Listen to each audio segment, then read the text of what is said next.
नमस्कार। कभी सोचा है कि हम अपनी दुनिया को समझते कैसे हैं?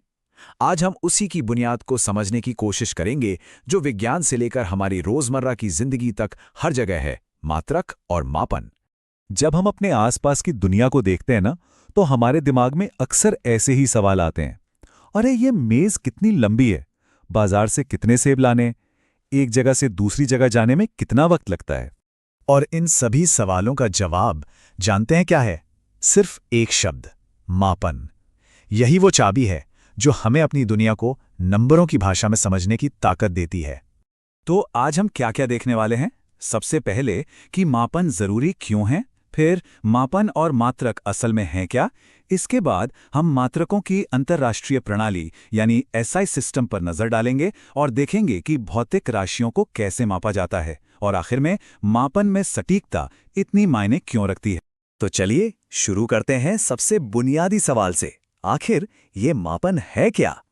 आप देखेंगे कि इसका जो मूल विचार है ना, वो बहुत ही आसान और दिलचस्प है। एकदम आसान शब्दों में कहें तो मापन का मतलब है किसी अनजान चीज की तुलना किसी जानी पहचानी पहले से तय चीज से करना, और यही जानी पहचानी चीज हमारा स्टैंडर्ड या मानक बन जाती है। ठीक है, तो मापन क्या है ये तो समझ आ गया। अब चलिए इसके दो सबसे जरूरी हिस्सों को जरा और करीब से देखते हैं। देखिए, एक बात याद रखनी है, किसी भी मेजरमेंट को पूरा होने के लिए ये दोनों हिस्से चाहिए ही चाहिए।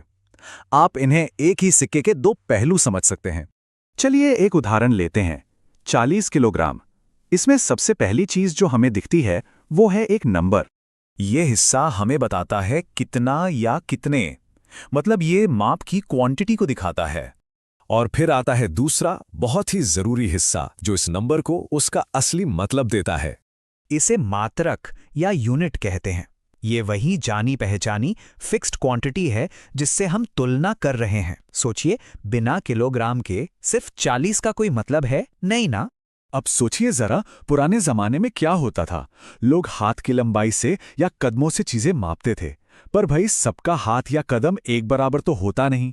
इसी कंफ्यूजन को दूर करने के लिए और विज्ञान और व्यापार में एकरूपता लाने के लिए स्टैंडर्ड यूनिट्स की जरूरत पड़ी, ताकि माप हर किसी के लिए हर बार एक जैसा ही हो।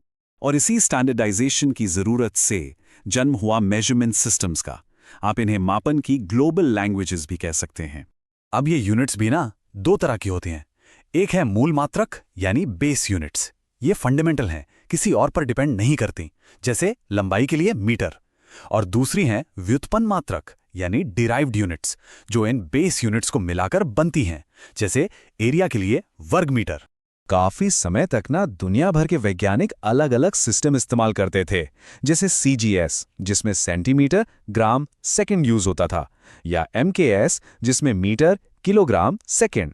इससे ना काफी गड़बड़ होती थी, इसलिए एक ग्लोबल स्टैंडर्ड की जरूरत महसूस हुई। और फिर आया the global standard SI system यानी सिस्टम इंटरनेशनल डी यूनिट्स। इसे 1971 में अपनाया गया और 2018 में तो इसे और भी ज्यादा रेवोल्यूशनरी बना दिया गया, जब किलोग्राम जैसी यूनिट्स को नेचर के फंडामेंटल कांस्टेंट से ही जोड़ दिया गया। आज यही 7 बेस यूनिट्स पर बनी दुनिया की सबसे एक्सेप्टेड प्रणाली है। तो चलिए अब देखते हैं कि ये SI सिस्टम असल जिंदगी में फिजिकल क्वांटिटीज को मापने के लिए कैसे काम करता है। तो SI सिस्टम के हिसाब से लंबाई के लिए हम मीटर यूज करते हैं, क्षेत्रफल के लिए वर्ग मीटर यानी m², आयतन के लिए घन मीटर यानी m³, द्रव्यमान यानी मास के लिए किलोग्राम यानी kg, और समय के लिए सेकंड यानी s। डिराइव्ड यूनिट्स कैसे बनती हैं, इसका सबसे अच्छा एग्जाम्पल है एरिया। जैसे एक आयत या रेक्टेंगल का एरिया निकालने के लिए हम लंबाई को चौड़ाई से गुणा करते हैं, राइट? तो मीटर गुणा मीटर हो गया वर्ग मीटर। ये एक डिराइव्ड यूनिट है। और इसी तरह दूसरी आकृतियों के लिए भी सूत्र हैं।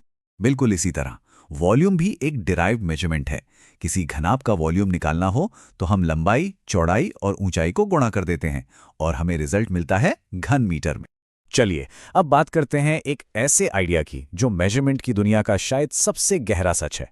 ये सिर्फ फॉर्मूला लगाने के बारे में नहीं है, बल्कि ये सटीकता यानी प्रिसिजन की एक कभी ना खत्म होने वाली खोज है।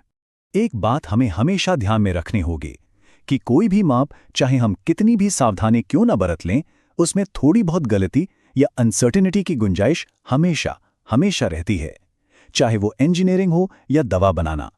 इस अनसर्टेनिटी को समझना और उसे कम से कम करना बहुत जरूरी है। और इसी एक गहरे सवाल के साथ आज की बात खत्म करते हैं। क्या कोई भी माप कभी पूरी तरह से 100% सटीक हो सकता है? यही वो सवाल है जो आज भी वैज्ञानिकों को बेहतर से बेहतर करने के लिए इंस्पायर करता है।